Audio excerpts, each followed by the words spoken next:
পরিস্থিতি এখন এমন, আফগানিস্তান শ্রীলঙ্কা ম্যাচে না থেকেও পুরোপুরিভাবে আছে বাংলাদেশ। গুলবাদিন নাইবের সংবাদ সম্মেলনে চারজন সাংবাদিক, তাদের সবাই আবার বাংলাদেশি। স্বাভাবিক কোনো দিনে হয়তো দেখা যেত না এমন দৃশ্য, কারণ আফগানিস্তানের ম্যাচটা তো শ্রীলঙ্কার সঙ্গে।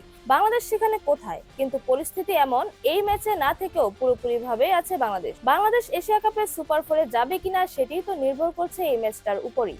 আফগানিস্তান হেরে গেলেই সুপার ফোরে উঠে যাবে বাংলাদেশ। তবে গুলবাদিন মনে করেন এমন কিছু হবে না। 2019 বিশ্বকাপের সময়ও এরকম একটা পরিস্থিতি তৈরি হয়েছিল। প্রথম 6 ম্যাচের কোনোটিতে না জিতে টুর্নামেন্ট থেকে ছিটকে গিয়েছিল আফগানিস্তান। বাংলাদেশের তখনও 2 জয় নিয়ে আসা ছিল সেমিফাইনাল খেলা। এমন সময়ে দাঁড়িয়ে তখন আফগানিস্তানের অধিনায়ক গুলবাদিন বলেছিলেন, আমরা তো ডুবেছি, তবে তোমাদের নিয়েই ডুববো।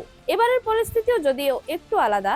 ভেসে থাকা আফগানিস্তান ডুবে গেলেই বরঞ্চ ভালো বাংলাদেশের জন্য, কারণ আফগানরা শ্রীলঙ্কাকে অল্প ব্যবধানে হারালেই তো বাংলাদেশ বাদ। এবারও কি 2019 সালের মতো কিছু বলবেন গুলবাদিন? তার উত্তর, গত 6 বছরে তাদের ক্রিকেট অনেকখানি বদলে গেছে। এখন তারা দাঁড়িয়ে ভিন্ন মঞ্চে। গুলবাদিন বরঞ্চ আত্মবিশ্বাসী শ্রীলঙ্কার বিপক্ষে ম্যাচ জেতা নিয়ে প্রতিটা দিনই নতুন ও চ্যালেঞ্জিং। আমাদের ক্রিকেট ভারত বা অস্ট্রেলিয়ার মতো নয়। আমরা কঠিন পরিস্থিতির ভেতর থেকে এসেছি।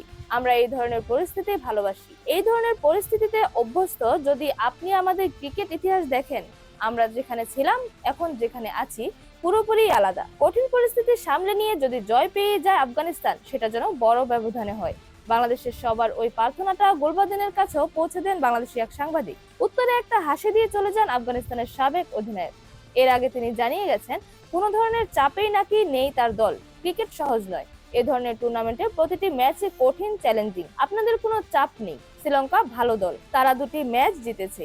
তাদের বিপক্ষে জেতা সহজ হবে না। প্রতিটি দিনই কঠিন, চাপের। আমি এটুকু বলতে পারি, এটা ভালো ম্যাচ হবে। কাল সন্ধ্যা 8:30টায় আবুধাবির এই ম্যাচটা বাংলাদেশের ক্রিকেটার তো বটেই, চোখ থাকবে দেশের সব মানুষেরও। আফগানিস্তান কি বাংলাদেশকে ডুবিয়ে দিয়ে নিজেরাও ভেসে থাকবে? গুলবাদিন কিন্তু আত্মবিশ্বাসী। এরকমই আরো নতুন নতুন খেলার আপডেট পেতে অবশ্যই চ্যানেলটি সাবস্ক্রাইব করে রাখুন। ধন্যবাদ। লেবাজ নিউজ।